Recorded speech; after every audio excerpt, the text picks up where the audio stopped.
before I introduce Rosemary, I'm going to introduce Lao Tzu because I have two representations of Lao Tzu which were collected by my grandfather, Sir Robert Lorimer, in some antique shop, probably in Belgium.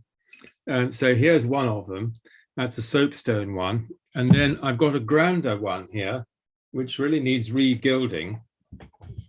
And here it is here. So this is Lao Tzu on his donkey, or being accompanied by another sage. And the donkey is very splendid, as you can see. So I'm just going to put this down, but I thought you'd like to see it.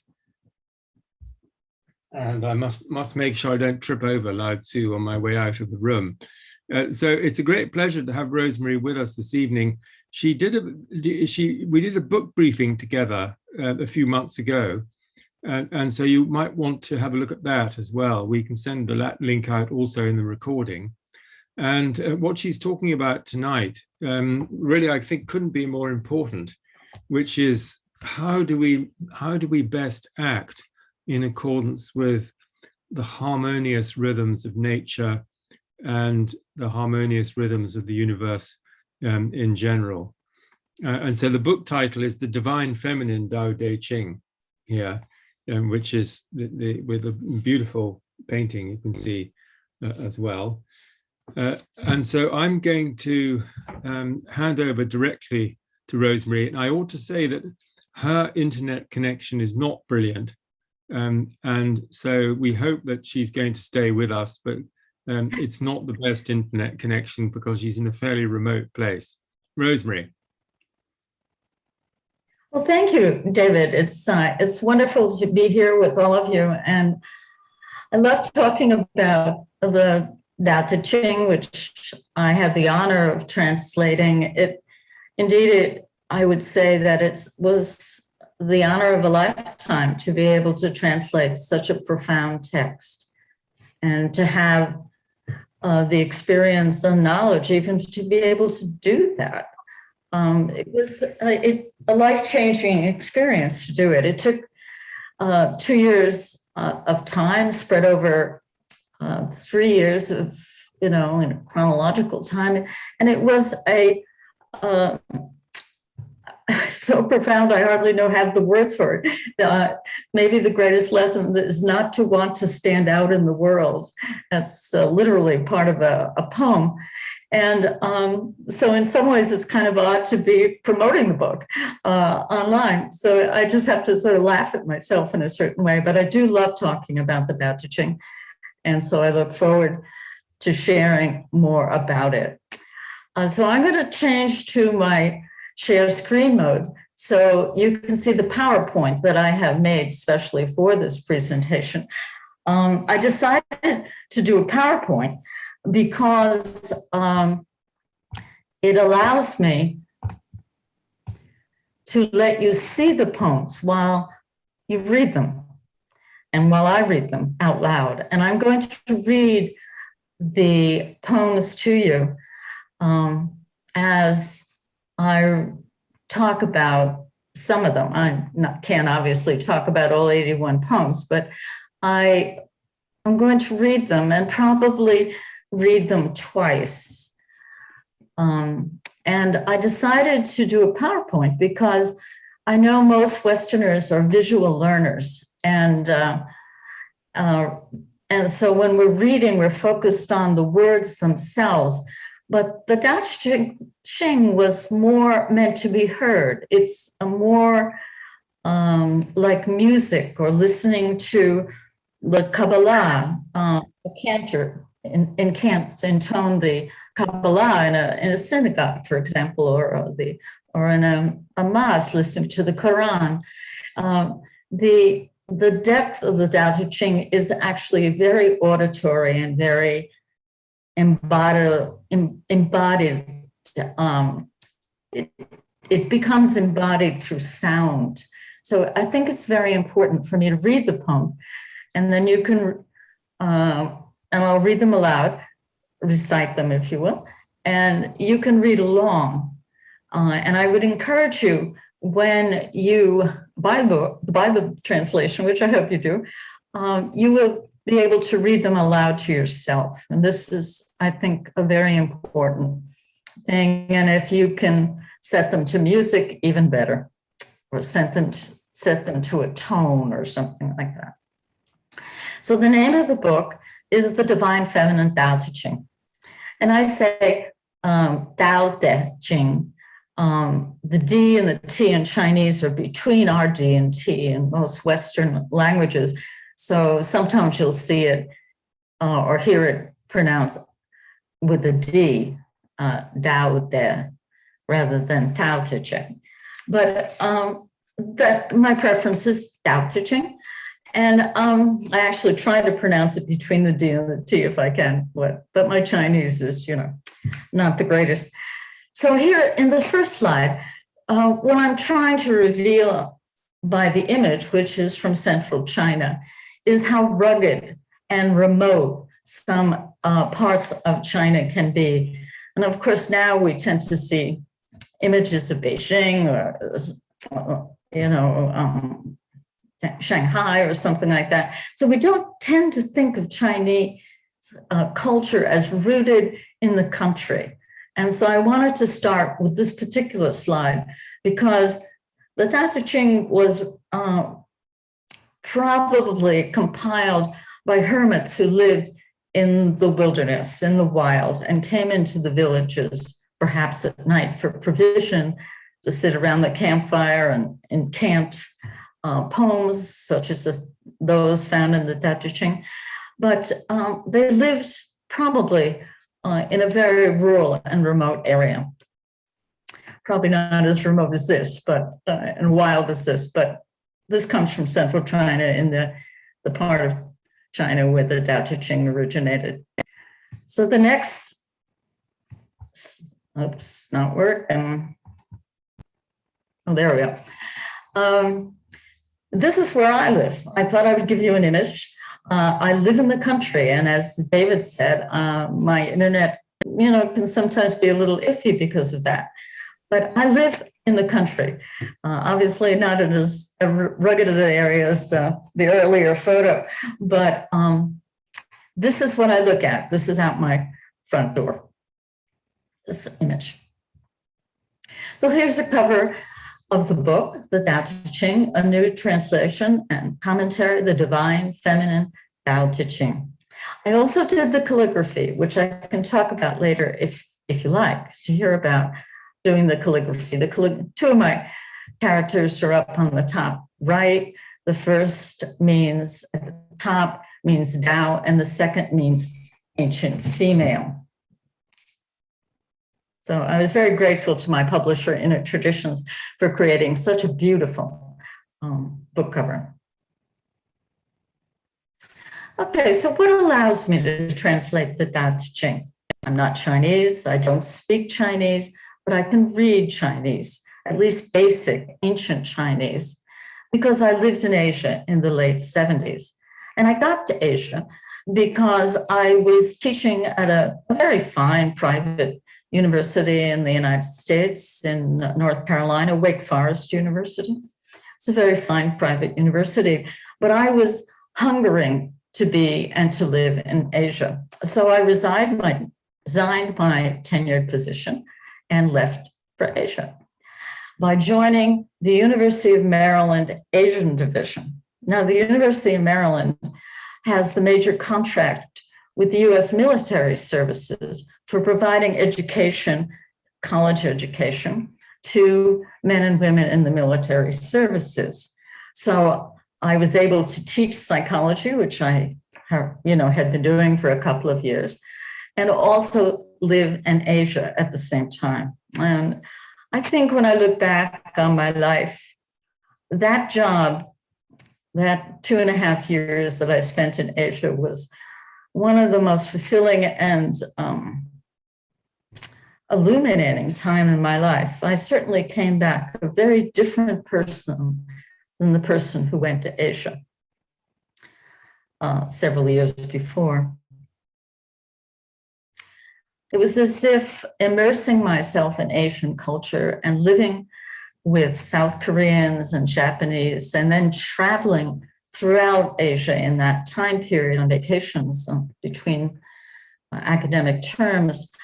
I was able to travel in China, actually, in the late 70s. And I was able to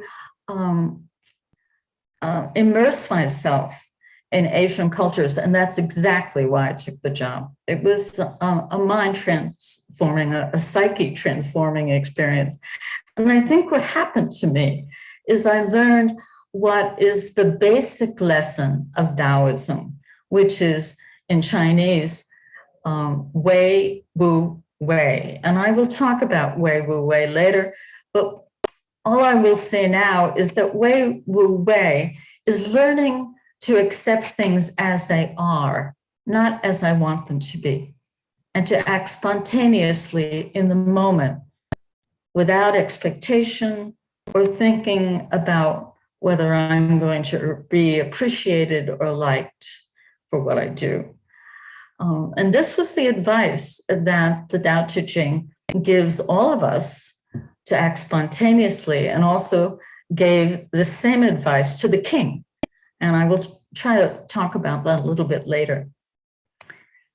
What happened also is that I had to learn to read Chinese, at least basic Chinese, in order to travel on my own in Asia during that period of time. At this time in Asia, in the late 70s, there was very little signage in Roman letters, as we would call them. And everything was in Chinese or Japanese or South Korean language. And most of it was in Chinese characters, because the Japanese and South Koreans use Chinese characters to designate place. So even to find the ladies' restroom, I had to learn the character for woman, for example. Otherwise, I'd be standing outside the restroom waiting for restrooms, waiting for somebody to come out so I'd know which one to go in. I mean, it was that simple in the very beginning. But the first character I learned to read was actually the character for Tokyo, which is two characters meaning East City, because Tokyo is east of Kyoto. And therefore, I had to get on a train to Tokyo, and I learned to read the characters for Tokyo. So this learning progressed over time. And I got to the point where I could read a lot of the signage in traveling around Japan, South Korea, and China, and other places like Singapore. And it was a wonderful adventure. I can't even begin to tell you. And during that time, I became fascinated with the etymology of Chinese characters and with Chinese calligraphy in particular. I read countless books on Chinese etymology and still do. And I went to every museum collection, National Museum collection of Chinese calligraphy that I could. What is distinctive about Chinese or Asian, I should say, Asian museums, and especially the national galleries, is they have one or two large rooms dedicated just to Chinese calligraphy. And this, for me, that was just outstanding. I was usually the only Westerner in the room. And I just fell in love with Chinese characters, and I continued to have that fascination still, and I'm teaching myself to do calligraphy, and I was able to illustrate use some of those illustrations in my translation. So I often had the feeling when I read the Tao Te Ching over the years, other people's translations, that it was the text or the mystical, esoteric meaning of the Tao Te Ching was hidden by a lot of academic prose, and that the metaphors were, too rigid, too academic. And, but I didn't know what to do with that until I retired. And I retired, in 2014. And shortly thereafter, I started wondering about whether I could translate the Tao Te Ching, because there are now character by character translations. So I could identify the characters I didn't know by sight. And so these books are cited in my translation, so you can see the books that I am referring to, the character by character translations, and I use them, and I'm very grateful for them. And I began the translation just for fun. I had no intention at the time to publish it, the translations, but as I went along, it became very, very clear that I was going to translate all of the poems, and eventually, as you know, I did. And the other thing I think that really makes a difference is I'm old enough to translate the Tao Te Ching. It makes a difference how old you are when you read the Tao Te Ching. When I read it at a younger age, I got different meanings out of it. Now it's a different level. I don't know that it's deeper or better, but I do know that I do feel that the Tao Te Ching is the wisdom told by mystics and hermits who are probably at least my age, which is at this point 74. So they weren't young particularly, although some of them may have been students thereof. Okay.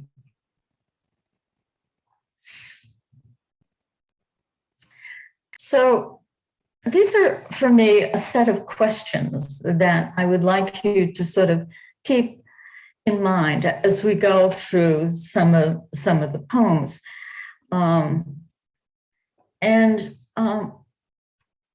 First, which David alluded to, is that is it 81 poems or 81 verses, even chapters, sometimes they're called.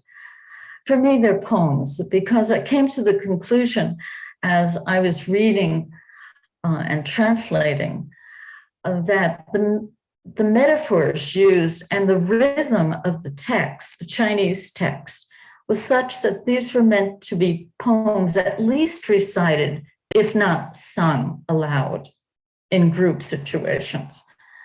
And so it's very much like a lot of spiritual traditions where there is canting or chanting or singing of scripture or prayers. The Tao Te Ching, in my opinion, is definitely meant to be sung or chanted, because the tonal qualities, as you probably know, Chinese is a tonal language. And so there are at least 4 tones in Chinese. And whether it's a rising tone or a dropping tone, what would happen in the text as I was reading is that sometimes one line would mimic the other in tones and rhythm, even with different words. So while it had different words, it would rhyme the rhythm and tones of other lines in that particular poem.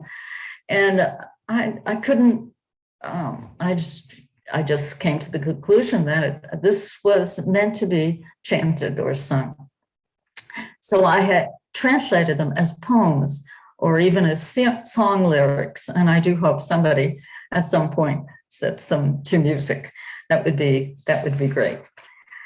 One of the other questions is whether these 81 poems were compiled by one person, put together, written by one person, or are they the compilation of an oral tradition stretching back to the 11th century BCE?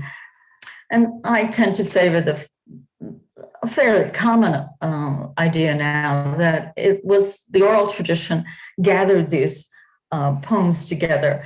And Lao Tzu, which simply is a title meaning old master, which you can see kind of down the list, it's a title like the Reverend or something like that. It's not a name like there are other Chinese masters with the Tzu as the last name, honorific name, but Lao just means old. And so it's probably likely that there were many Lao Tzus, and the tradition developed over time, was eventually compiled.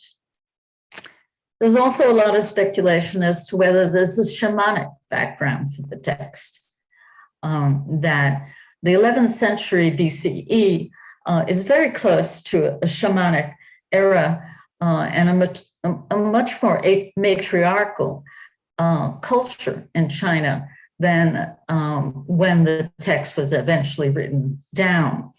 And if you kind of eyeball down, you can see the ancient manuscripts were copied over and over again, probably starting in about the 6th century BCE, but the ones we have are either on bamboo slips dated about 300 BCE or ink on silk.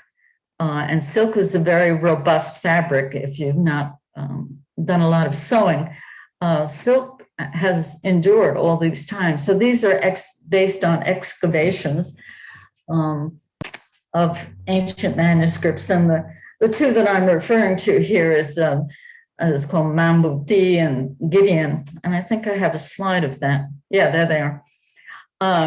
There they are on there's the silk, ink on silk of the Mambuti manuscript, and then bamboo slips on the right-hand side. So these are the oldest manuscripts we have at this historical time. As you can see, they were unearthed in 1973 and then in 1993. It's possible we will find more manuscripts and in time. They're usually discovered almost by accident. For instance, the Gideon manuscript was discovered when they were digging for, no, it was the Mambuti manuscript was discovered when they were excavating for a hospital, and combustible gas surged through. And it was known by the Chinese that combustible gas is the way the ancient Chinese sealed tombs. And so an archaeological adventure started in earnest at that time. And this manuscript was discovered. The only other thing I really like to say is that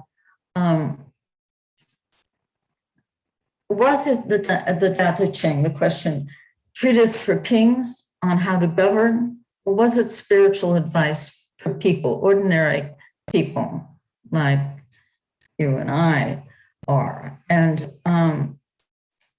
our Western penchant tends to think that whatever we're reading is directed directly at us.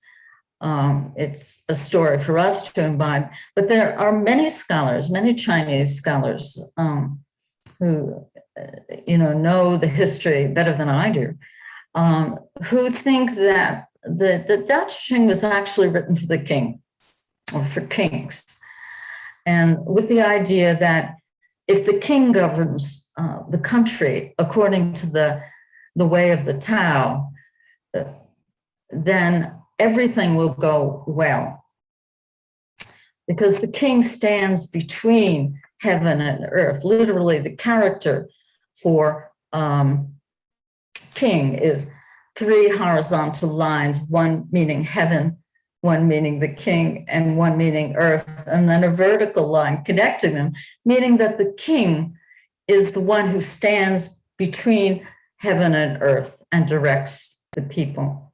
So the king is very central to Chinese culture. And if the king is observing the Tao, living the Tao, living Wei Wu Wei, then indeed everything will go well. So, but today we tend to think of the Tao Te Ching as addressed to us, and that's certainly appropriate. And it is addressed to us in that sense, in the general sense. But we don't know. It might have been addressed specifically to the king, and then we get to read it. Okay, this is poem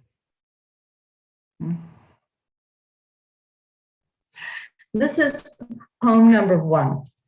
And I'd like to read it aloud and then let you ponder it for yourself for a moment. And then I'll probably read it again. And then I'll talk a little bit about what this poem means to me. This is poem number 1. The Tao that can be told is not the everlasting Tao. The name that can be named is not the everlasting name. Nameless is the virgin of all things. Named is the mother of all things. Free of desire, we see subtleties. Not free, we see only things. The two, virgin and mother, are one. Yet arise as two. A oneness called dark, dark beyond dark, is the door to all subtleties.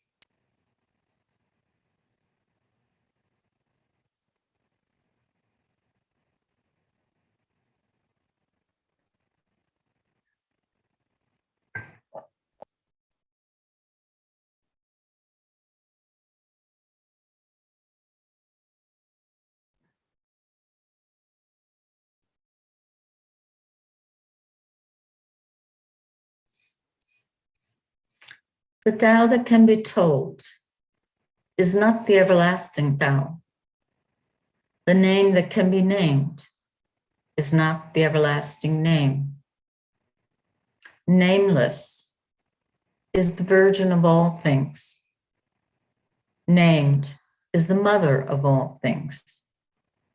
Free of desire, we see subtleties. Not free, we see only things. The two, virgin and mother, are one, yet arise as two. A oneness called dark, dark beyond dark, is the door to all subtleties.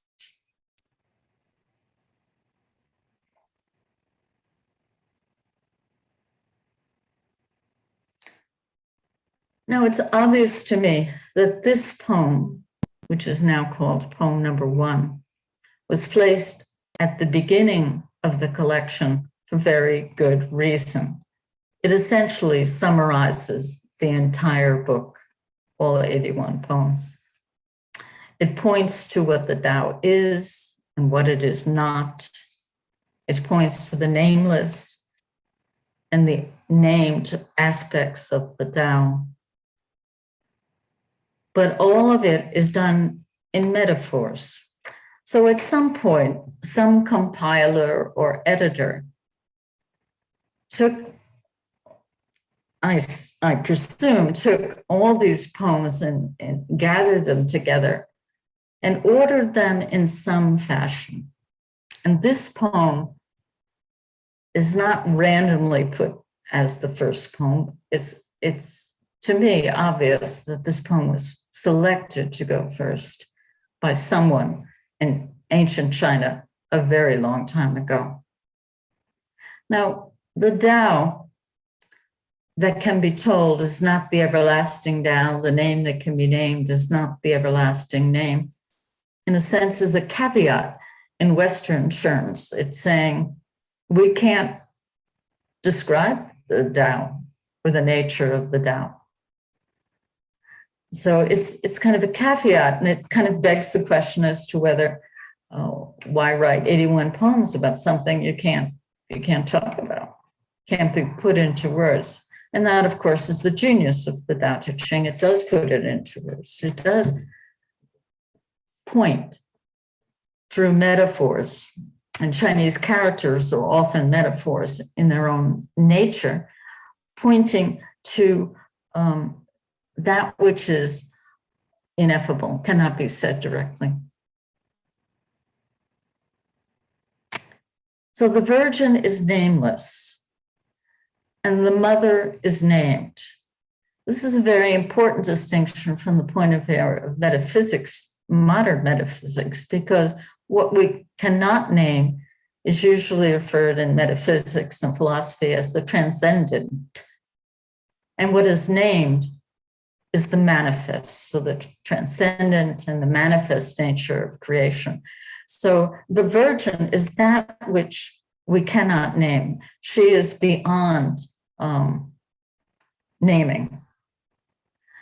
And when we name her, and in this case, we name her Mother, the named is something we can see and get our minds, and it's objectivized in a way. It's not, it becomes, Mother is something we can see as we can see each other in the same way we can see the table I'm sitting at. So the transcendent is Virgin, and Mother is the manifest nature of the Tao. And the character Virgin is a very interesting character, and in a sense is a metaphor in itself. It's composed, the character for Virgin is composed of two small characters put together, and they're called radicals in English when we describe them. So one of these radicals means pushing down, and the other means woman. So it's a woman pushing down, or pregnant, or giving birth. So this is the character that means Virgin. And as you can see, that the very character for Virgin points beyond something is a metaphor in itself. That's all I can say. And it can be translated as origin as well. But most translators do not use the word Virgin as I have. They use the word origin. And then named is the mother of all things. Mother, the character for Mother in this context is actually a woman sort of evolved from the image of a woman sort of bending over with her breasts falling. And that character also, and it's in a way a metaphor of what mother is. And it's a very common character in Chinese. Most anybody would recognize it who's been around Chinese cultures for a while. The character for Mother is the same character we'd use to call Mom.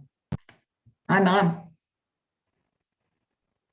So this is the play on words that's going on here.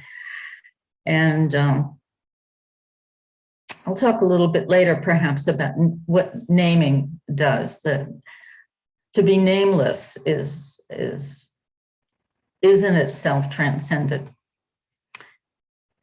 And then the two are one, yet arises two. A oneness called dark. Dark beyond dark is the door to all subtleties.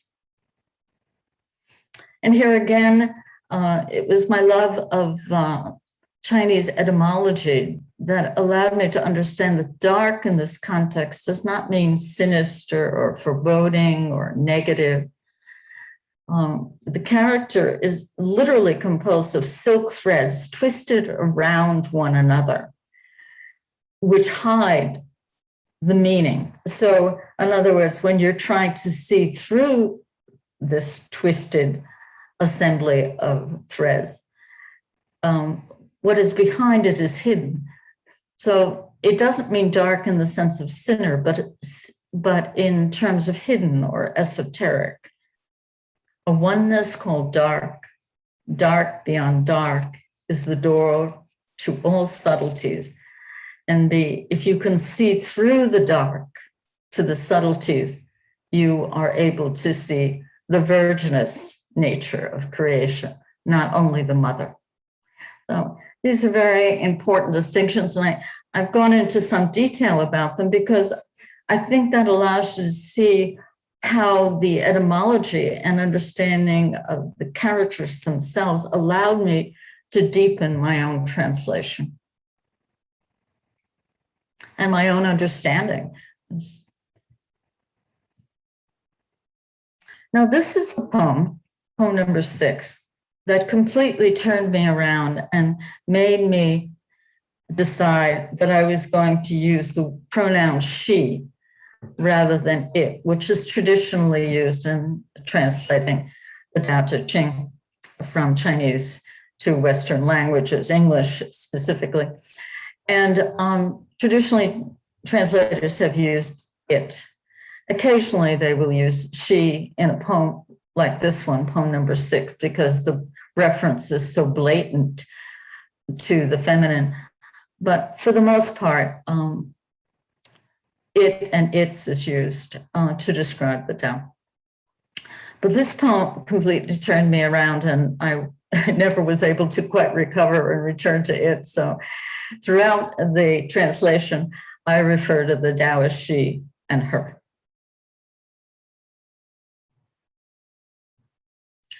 The immortal void is called the dark womb. The dark womb's gate. From her, creation takes root. An unbroken gossamer that imparts without effort.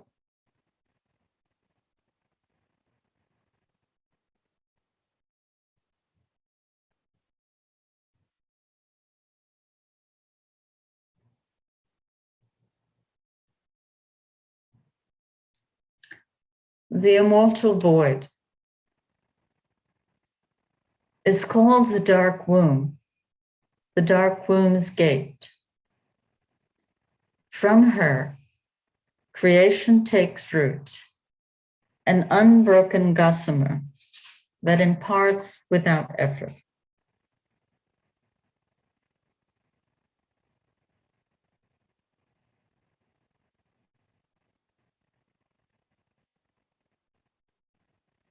So, of course, the immortal void is referring to the transcendent nature of the Tao and of creation. And the immortal void is usually translated as the valley spirit.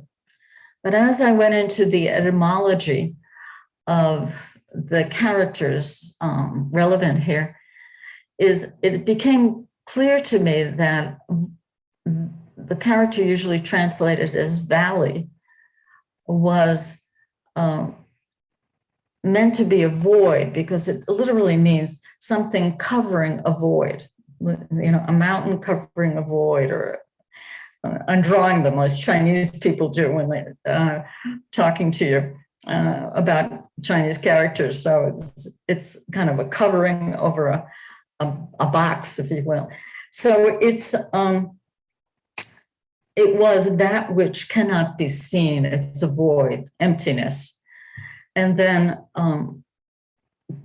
instead of spirit, I used a fairly common understanding of the other character, and I used immortal. So the immortal void is called the dark womb, the dark womb's gate. And dark is the same character that I described for poem number 1. And womb is womb. It could also be translated as to be a mare, like a horse, a breeding horse, a mare. That's one possibility. Womb is another. And it's usually translated as feminine. Is called the mystique feminine or something like that. It's a very typical translation, or the feminine mystique. But I chose the dark womb because in a lot of ways, I just think it's beautiful. And it goes with the Virgin of poem number 1 and other poems that use the word virgin, character for virgin. And womb makes a great deal of sense to me, that, you know, that creation would come from a womb. That's particularly true in ancient times, when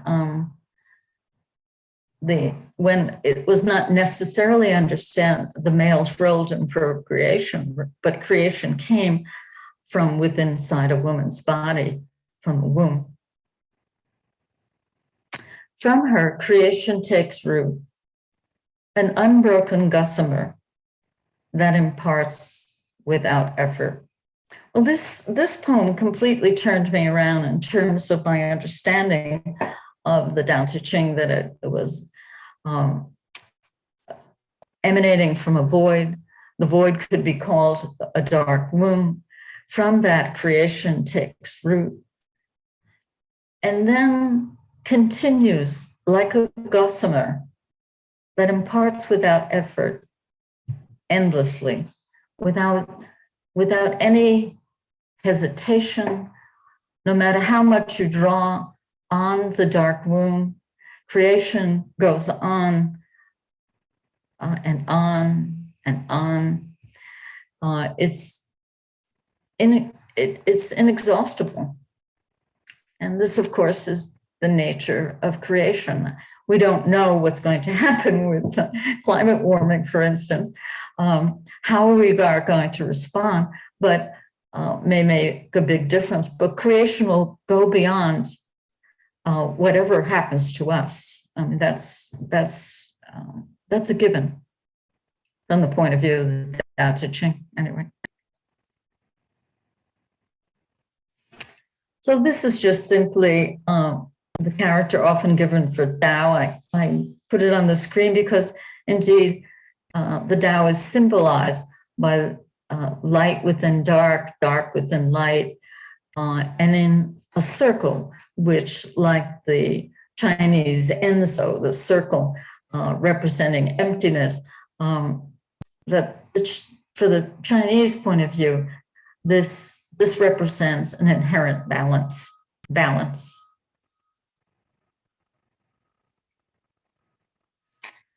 Okay, so the next poem is poem 43. And again, we are drawn back in this poem to the nature of emptiness, which I will continue to talk about for the next poem or two. I can't remember how many, but what's relevant here is that the Tao is tender. Let me read the poem first.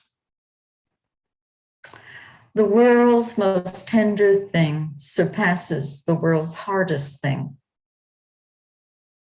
What has no existence enters where no space is. From this, we know that in not acting, we gain. A wordless teaching, an effortless increase. Few in the world realize this.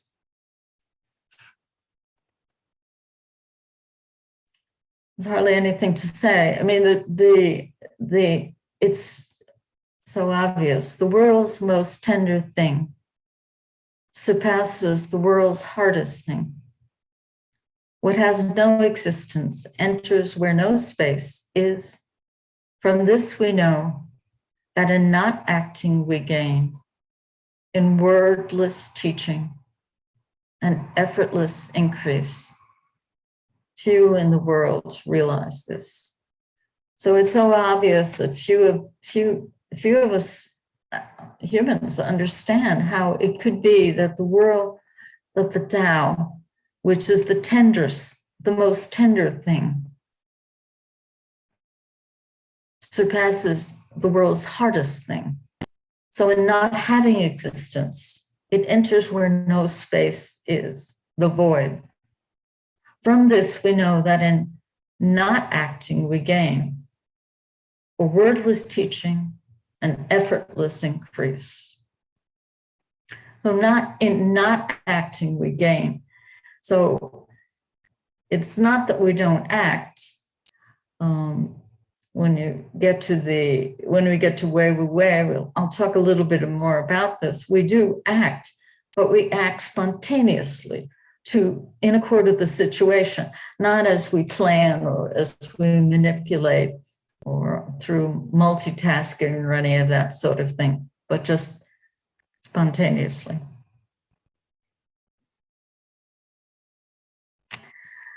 And again, this is a poem pointing to emptiness, poem 11.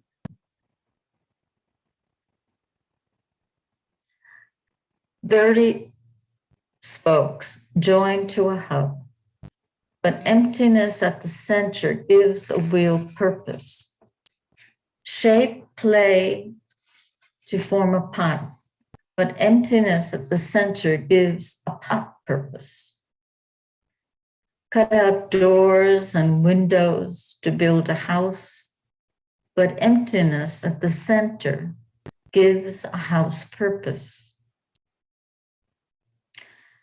Hence, things are useful, but emptiness makes them work.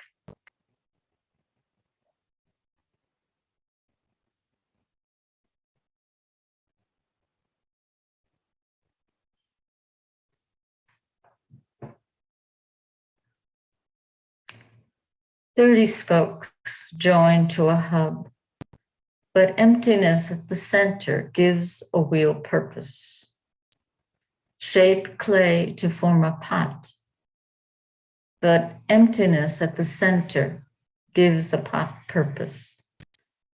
Cut out doors and windows to build a house, but emptiness at the center gives a house purpose.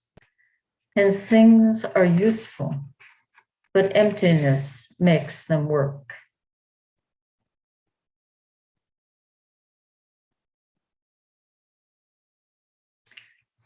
Poem number 11 is often considered the second most famous poem of the Tao Te Ching, and for me it was life-changing to translate it for sure.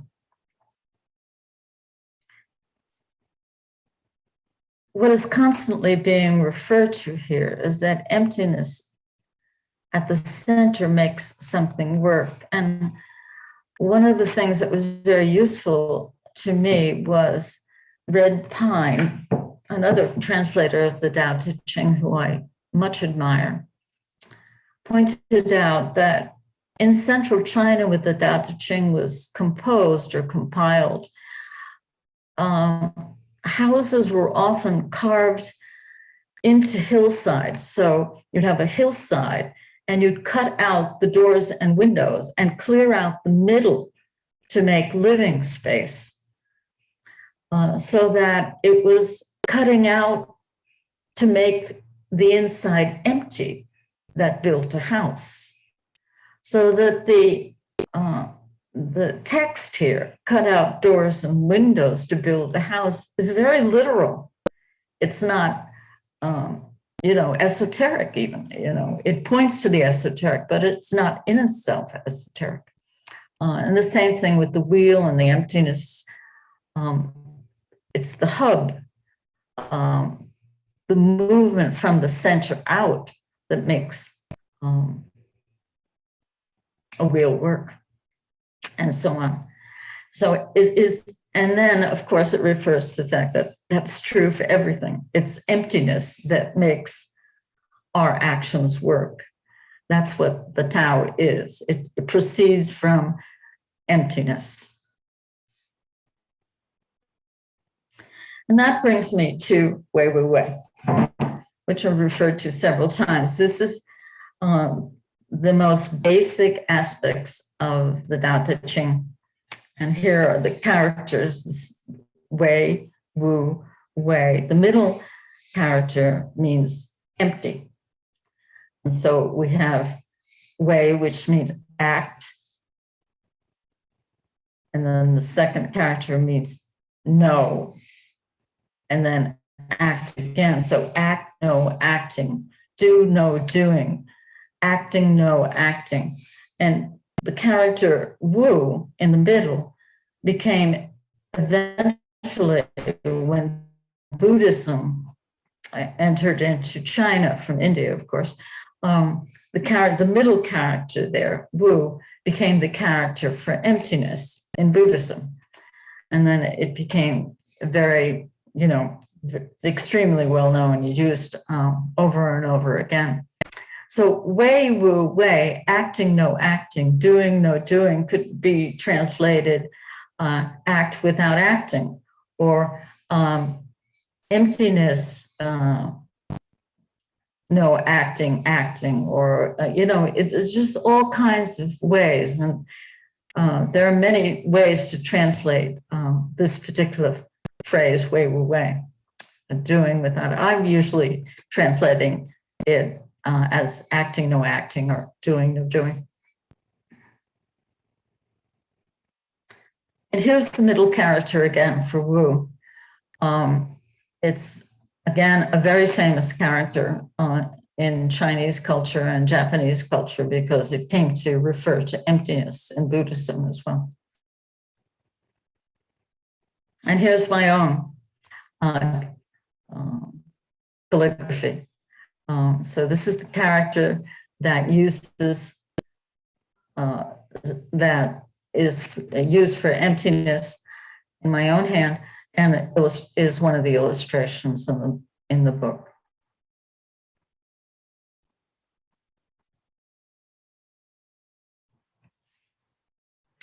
Okay. So poem 48. To seek knowledge is to gain every day. To hear the Tao is to lose every day. To lose and to lose until one is empty of doing.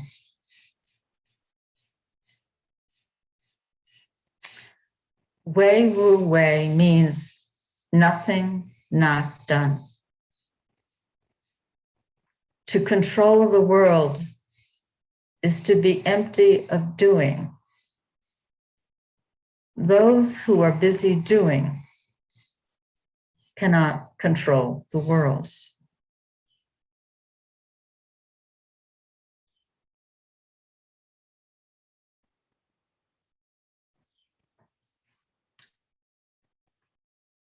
To seek knowledge is to gain every day. To hear the Tao is to lose day after day. To lose and to lose until one is empty of doing. Wei Wu Bei means nothing not done. To control the world is to be empty of doing. Those who are busy doing cannot control the world.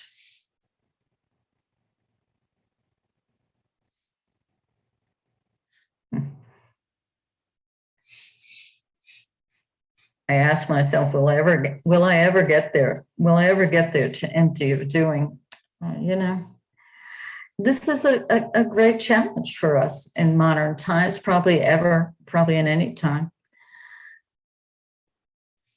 Most of the kings didn't listen to Taoist masters, for example. To be empty of doing means that we don't premeditate our thoughts. Or what we do. We don't try to think out, plot in advance. How is that possible in modern life? But what the Tao Te Ching advises us to do about all that we encounter is to act spontaneously in the moment, knowing, and this is something I'll go into in a future, that the Tao of heaven will always support the good. Now, in a time of great trauma and drama and COVID and climate change and all the many things that are impacting upon us now, to know that the Tao of heaven will always support the good, will always support the good. This is literally the text of poem 79, which I'll talk about in a few minutes. That if we act from way wu wei, if we act spontaneously in accord with what is immediately needed, like a mother would act if a child is in danger, to just simply act, not plot or want to be loved or appreciated, but just act spontaneously.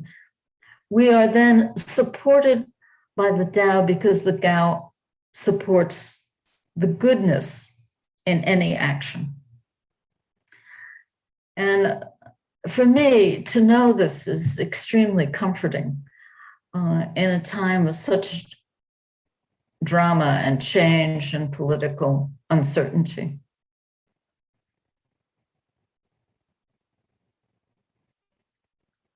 To control the world is to be empty of doing. Those who are busy doing cannot control the world. Next poem. Poem number 19. Hence, use this to guide you. Be like undyed silk and uncarved wood. Restrain self-interest and contain desire. Stop studying and worries will end.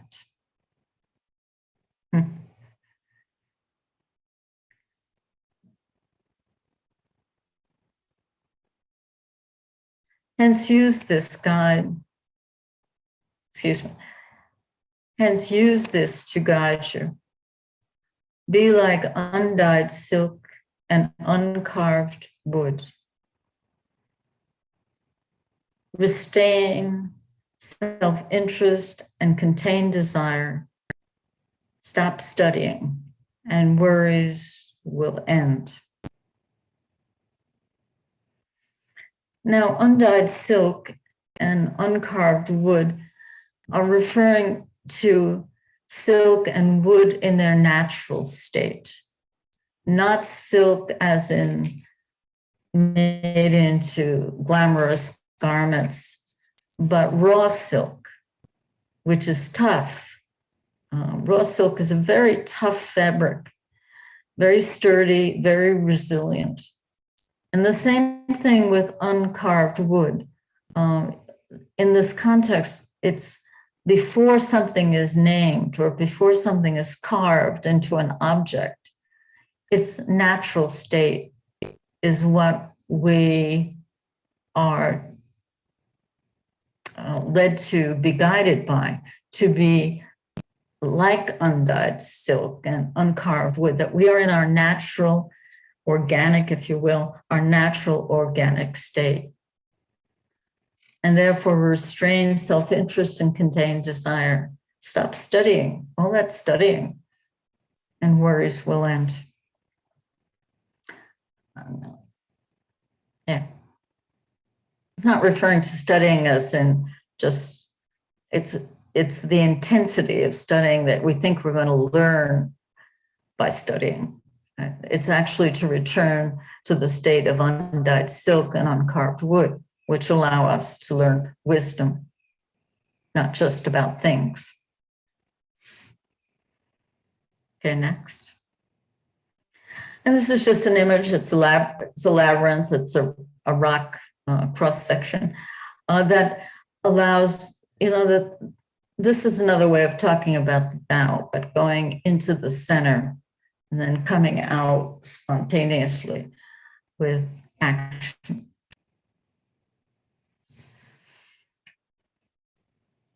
Okay, now Poem number 8 starts moving us in the direction as to how to act. What is goodness? What is it to be good? Which is probably, a goal for so many of us.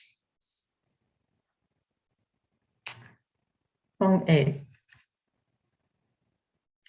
The highest good is like water, bringing goodness to all things without struggle. In seeking low places spurned by others, the Tao resembles water.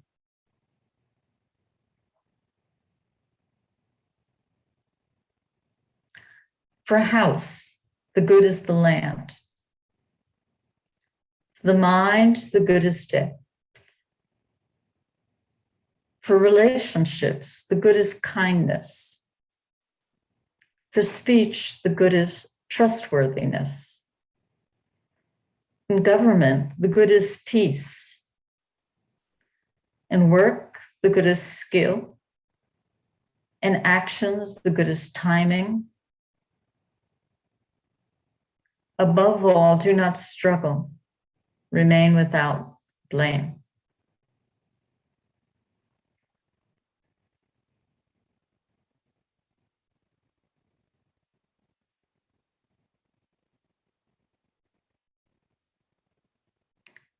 The highest good is like water, bringing goodness to all things without struggle. In seeking low places spurned by others, the Tao resembles water. For a house, the good is the land. For the mind, the good is depth. For relationships, the good is kindness. For speech, the good is trustworthiness. In government, the good is peace. In work, the good is skill. In actions, the good is timing. Above all, do not struggle. Remain without blame.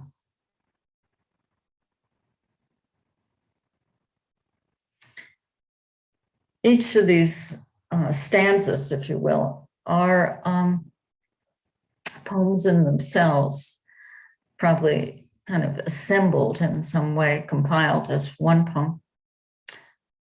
So you could read the first stanza as a unit, talking about the Tao, the nature of the goodness of the Tao, as like water, because water will always go to the lowest place, usually spurned by others, by us. But to go to the lowest place in any situation is to find what is most needy and to carve out mountains or canyons or whatever from that lowest place, the most needy place, the most difficult space, the most arduous space. And from that space, anything is possible. Any task is possible. Anything, we can change anything about our lives and about the world if we go to the deepest place. And so the metaphor of water here, going to the deepest space, is the metaphor of how water carves out canyons and moves mountains. It's that profound, that we can change anything in our lives, our personal lives, political lives, our communities, the world, climate change, whatever, if we allow ourselves to go to the deepest place.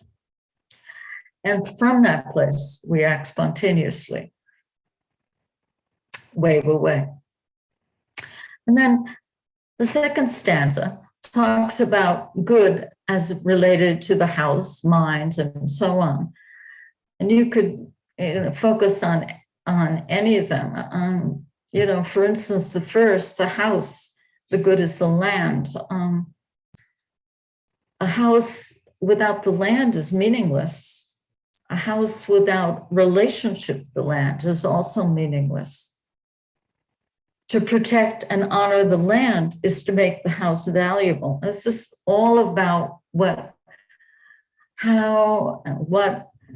the goodness of the environment and of the natural world is what gives the house value and what makes living in the house valuable. Not the refrigerator or whatever, it's the land. And then all of them, you know, the good is, the inaction's the good is timing. It's when you do something, not what you do, but to do it in the right timing. And so all of these, you could spend a great deal of time looking at each one of these short sentences. Yeah. Above all, do not struggle, remain without blame. It's another way of saying way. Above all, do not struggle, and you are without blame. Just act spontaneously. Well, so simple, it's impossible to do. Almost, anyway. Okay.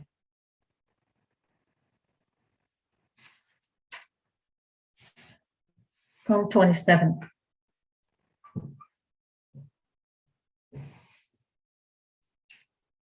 And this poem refers to the wise and wise action. Skillful walking leaves no tracks. Skillful words offer nothing to fault. Skillful reckoning does not calculate.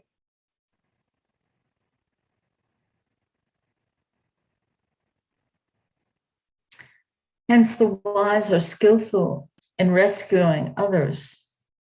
They abandon no one. Skillful in caring for things, they abandon nothing. This is called holding the light. Hence, the skillful teach the unskillful, and the unskillful are the charge of the skillful. In not honoring teachers, in not cherishing the unskillful, even the wise may go astray. This is called the most sublime.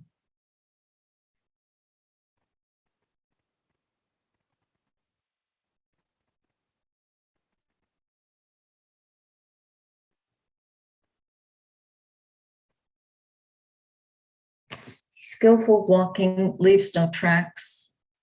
Skillful words offer nothing to fault. Skillful reckoning does not calculate. Hence, the wise are skillful in rescuing others. They abandon no one. Skillful in caring for things, they abandon nothing. This is called holding the light. Hence, the skillful teach the unskillful, and the unskillful are the charge of the skillful. Not honoring teachers and not cherishing the unskillful. Even the wise may go astray. This is called the most sublime. There's a lot I could say about this poem, but I think I'll just focus on the in not honoring teachers and not cherishing the unskillful.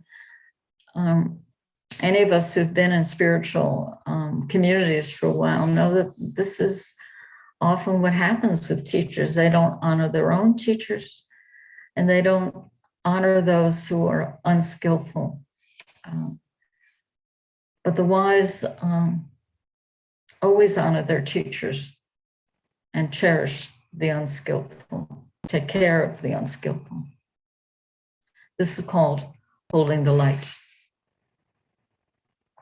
Nothing is left undone. And 49 is very akin to the last poem.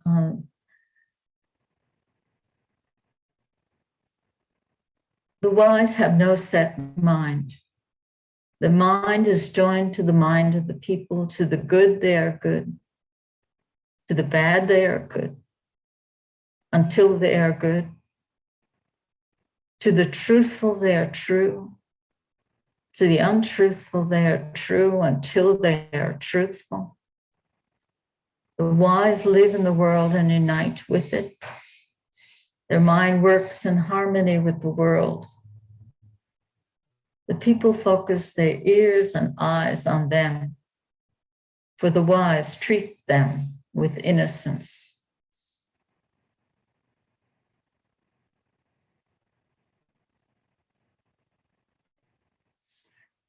The wise have no set mind. Their mind is joined to the mind of the people.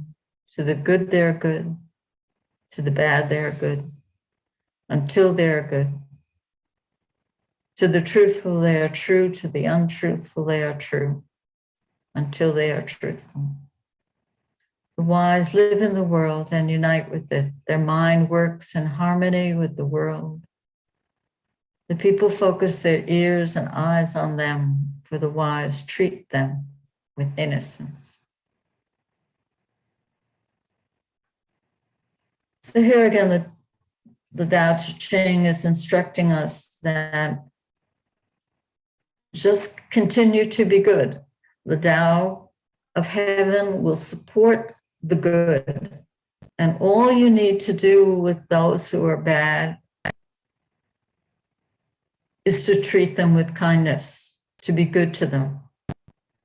To the untruthful, treat them with kindness until they are truthful.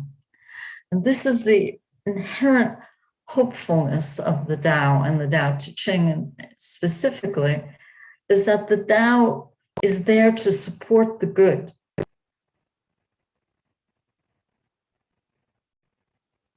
Yeah, that's all.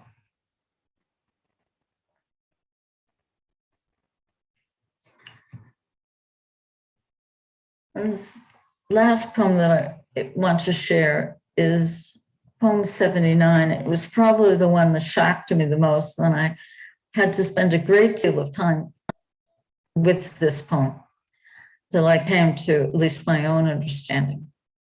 And I've alluded to it a couple of times. Poem 79. When a great hatred is reconciled, usually hatred lingers.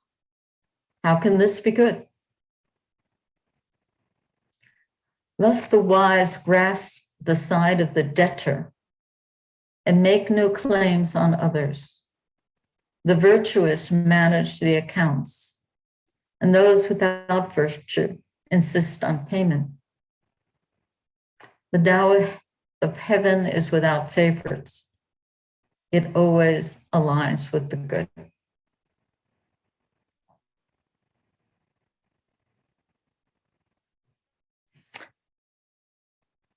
When a great hatred is reconciled, usually hatred lingers.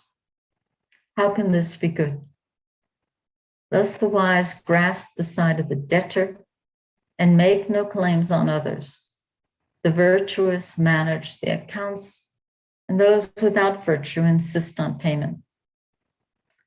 The Tao of heaven is without favorites. It always aligns with the good.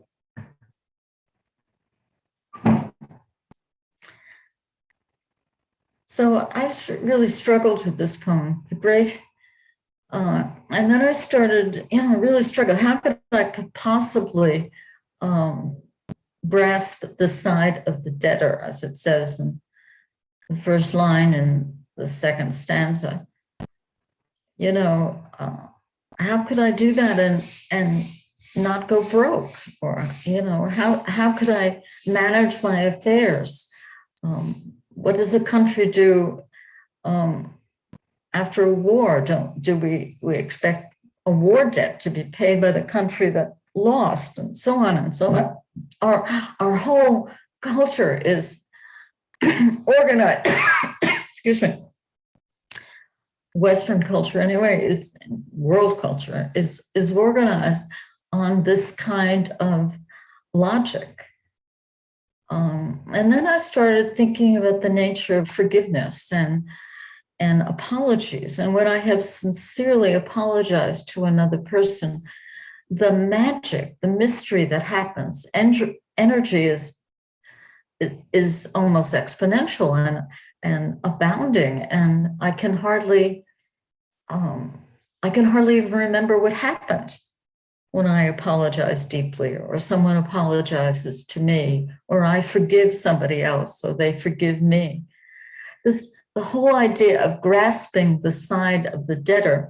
And what this means in historical China is that when a reconciliation between two parties was made in ancient China, they inscribed it on a bamboo rod.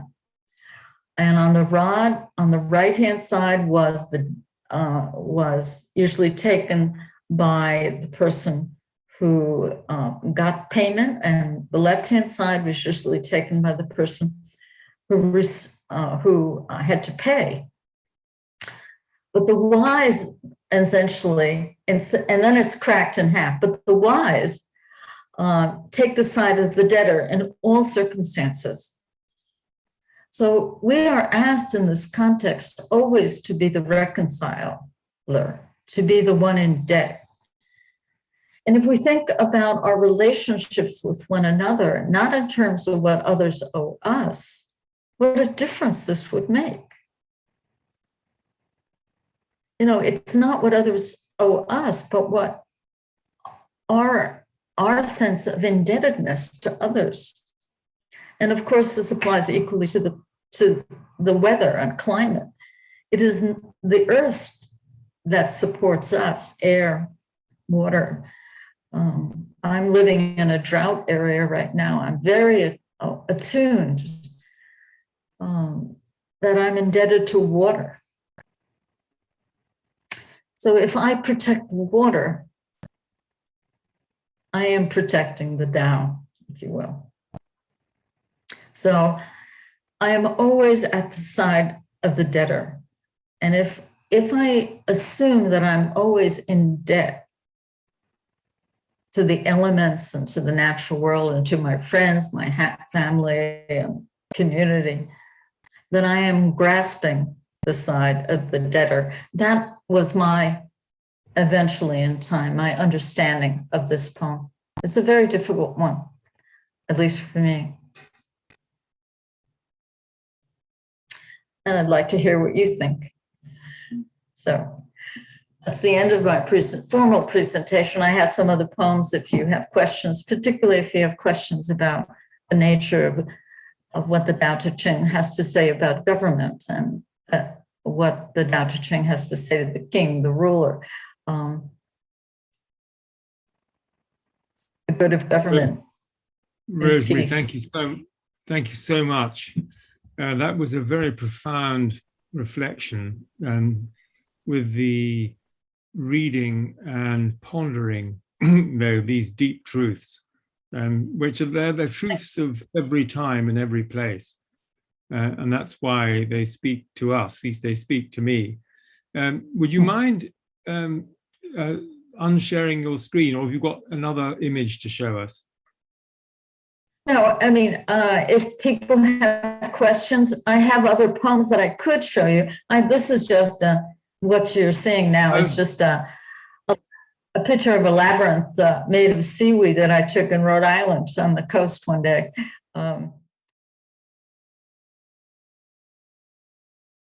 So we're now open for observations, questions, comments. Yeah, very interesting question.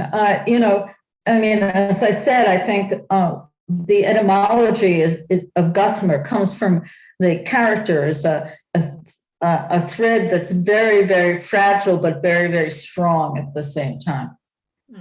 And that's really where I went with that particular poem. The last line of poem 6 is that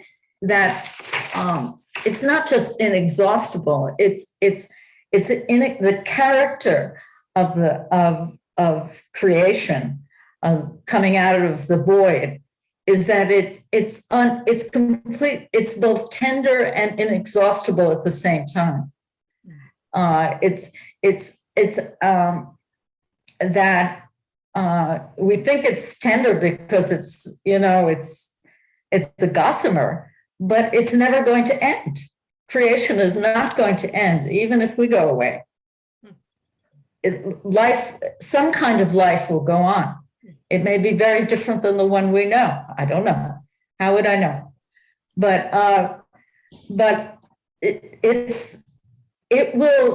creation will continue in some form, no matter what happens. And that it's at the same time endless as it is tender. This constant theme throughout the Tao Te Ching of the tenderness and the inexplicability, the hiddenness on the one hand, and its absolute enduring quality, its endless quality and in the other. There are many ways to translate it, of course, and I don't argue with any translation. I know very well how many possibilities are all technically correct. I just have to choose the one I love, and that's it. Thank you. Thank you. Thank you. Is there any relationship, do you think, was this the point made in the chat, between this darkness beyond dark and the dazzling darkness that is sometimes used in Christian mysticism? In the what darkness? The dazzling darkness, the idea of dazzling darkness, which was used in Gregory of Nyssa. I can't remember which poem it is right now. Oh no, sorry. But no, I'm talking about how do you see the dark beyond the dark, in relation to the Christian idea of dazzling darkness, or do you not really relate them? I do relate them. There is, I don't remember which poem it is right now, but I actually translated two characters as bright darkness. Bright darkness. Yes. It is a luminous darkness. It's a bright darkness out of, I mean, in terms of mystical states, it could be one of those mystical states just before one goes into the bright light. That's how other people have interpreted it. Could be. That would be more a Kabbalistic interpretation of that. But for me, it's a darkness beyond dark. It's so dark that it's bright. Yes. How is the text seen generally in China at the moment? Is it widely read and known, or not really? Well, it's certainly well known. I can't imagine anybody not knowing about the Tao Te Ching in China. But whether it's actually being used, I really don't know. I suspect, like so many esoteric texts around the world, they're understood by some people and not by most people. Yes, few are those who understand this, who realize this. It's a little bit like the Gnostic Gospels. You have to have ears to hear and eyes to see, otherwise you don't get the message.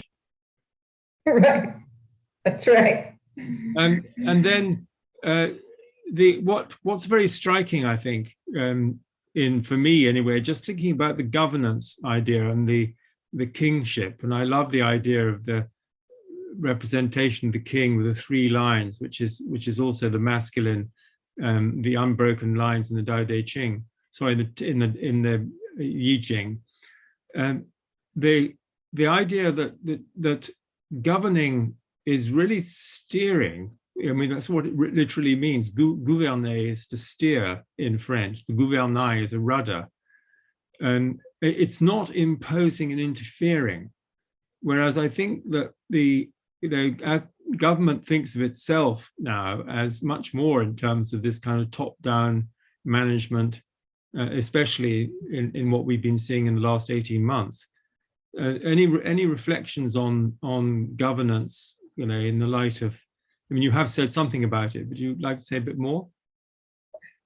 Yeah, I mean, I think it's, from the Tao Te Ching point of view, the less we hear from the government, the better. That government should come from the people up rather than from the top down. And of course, it's exactly the opposite of what is going on nowadays. And I'm not talking about wearing a mask or not wearing a mask. I mean, all the wars and all the conflict. It's very top down. Yes, and I think one of the other great lessons is this harmony with nature and going with the rhythms of nature, the flow of events. I mean, I love Alan Watts's book, Tao of the Watercourse Way, which is one of the books that I have on Taoism. And he talks about, it's not so much going with the flow, he says it's navigating the flow. And I quite like that sort of idea. Yeah, I mean, that to align with the Tao is to allow the water to flow you and then through you, and then move with it, not necessarily always in that direction, but to spontaneously respond to the current, to spontaneously respond to the current that is flowing. So it would be more than just being a stick in the water. Right. There would be a little more interaction than that. Mm-hmm.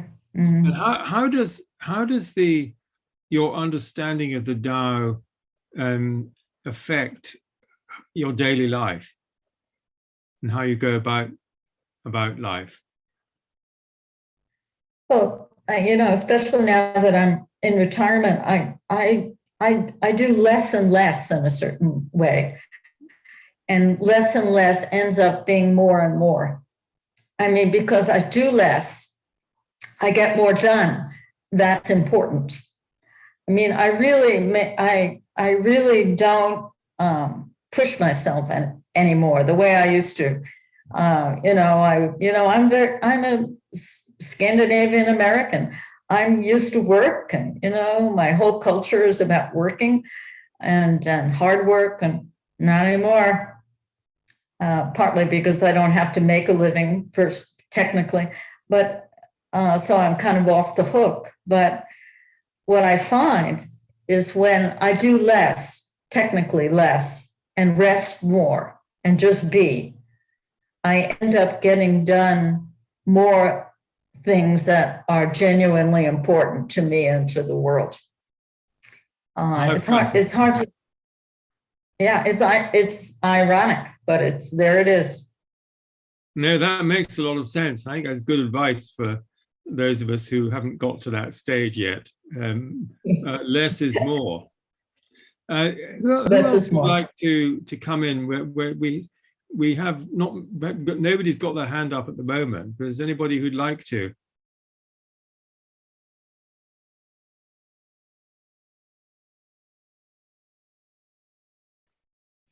I honestly don't know. I mean, the poem 1 is a great mystery.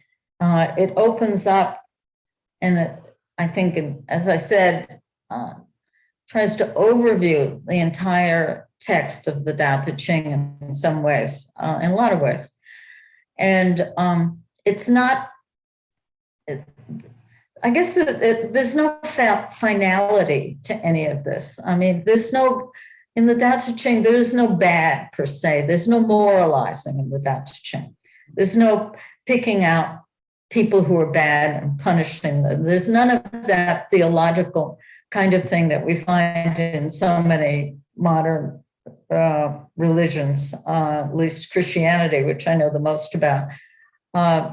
It's not about moralizing or saying what's good and what's bad. It doesn't pit good and bad against one another, but rather that the Tao as a whole will support the good no matter what happens. And so we can rely on the Tao to sustain us in our lives. But we're not looking for a savior, or we're not looking for a God to come down and fix things. It's not about that at all. No, and my response, I mean, I think we're in a slightly different frame here than we were at the weekend with the Galileo Commission and the idea of dual aspect monism, or the different types of monism. Because I feel, I mean, I got this insight first in reading The Myth of the Goddess by Anne Baring and Jules Cashford in 1993, that the nature of the representation of the yin and the yang that you showed us is always dynamic. And so it's not a dualism, it's a duality, but it's a dynamic duality, because everything is always transforming into its opposite. And what Anne and Jules emphasized was that you have to see the whole before you can see the phases, and is particularly applies to the phases of the moon. That the ultimate yang is the full moon, and the ultimate yin is the new moon. But every day there is a movement in one direction or the other. And so in order to understand the totality, you have to understand its dynamism, and the way that it's all part of a dynamic process. So that's how I see it. Yeah, I would agree with that. That it's constantly changing. If you haven't read it already, I'd also recommend that everybody read The Way of Chuang Tzu, if you happen to know that book. Absolutely. Okay. Yes, I'll just put that into the chat for people. So Chuang Tzu. Yeah, by Thomas Merton. And I'm reading that for my own meditations right now. Every morning I read one more. And he's always talking about the good turning to the bad and the bad turning to the good, and that if we try too hard, we destroy things. And it's full of that kind. And Thomas Merton has done such a good job. I have no impulse to translate Chuang Tzu myself. I don't have Merton's edition, so I will order that. Right. There's a question here about, is there a recording of the Tao Te Ching being chanted in Chinese language? I don't know. That's a good question, and I don't know the answer to that. I think just look it up. That's appreciations for what you said, Judith, in the chat. It all happens when we get ourselves, even our minds and intellect, out of the way. I think that is very, very true. And that's what you've been inviting us to do. I think what I'd like to suggest, we were coming to the end of our session, Rosemarie, is can you maybe read us one last poem, and then we'll wind the session up. There's no need to share if you don't. I think let's just read it. So I'll read poem number 17, which is about rulers, and is much in contrast to the kind of rulers. Well, it describes the rulers we have today, but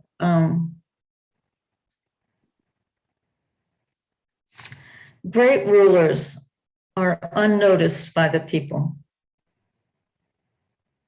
Let me read that again. Great rulers are unnoticed by the people. The next best are loved and praised. The next best are loved and praised. The next best are feared. The next best are feared. And the next best are scorned. When trustworthiness declines, trust is not returned. So here, the ones we don't notice are the ones who are ruling the best. And then followed by being loved or scorned or feared or declined. Be cautious, spare your words, allowed tasks and deeds completed, thought natural and everybody's doing. Thought natural and everybody's doing. So. Thank you. And I think to finish on this note of trustworthiness declining and trust not being returned. I mean, this is what I call a really priceless currency of human relationships. That, and in my work with young people, I found that trust is the number one quality that they value, and that's encouraging and interesting. And I think it's something that is borne out by life experience. That and that what, as that piece says, the trust is implicit, and if it becomes too brazen, as it were, in its expression, then it undermines itself. And so there's something very subtle. It's the subtleties you were talking about earlier on, and you have to be able to see and feel these subtleties. So, Rosemarie, thank you so much for your wise exposition of a very wise text. I think there's really no end to being, to studying and reflecting on the Tao Te Ching. I mean, that you cannot, it's bottomless. You cannot get, you'll never manage to fathom the whole thing. And I don't think you're meant to, but what you are meant to do, or we are meant to do, is to engage deeply with it and see how it speaks to our condition. And I think you've explained beautifully how that's been true in your own life, but also you've given us a flavor of that to take away with us. And I cannot encourage you more strongly to get the book and to use it. So many thanks indeed for joining us. Many thanks to everyone who's been with us this evening. Thank you, Jerome, for the technical support and in anticipation for putting the recording email together. And lots of appreciation coming in to you in the chat, Rosemarie. You'll see that. I'll take a look at it. Yes, that's really, really wonderful. So thanks very much indeed, everyone, and see you very shortly. And thanks again, Rosemarie. Thanks a million. Bye. Thanks, David. Thank you. Thank you, Rosemarie. That was wonderful.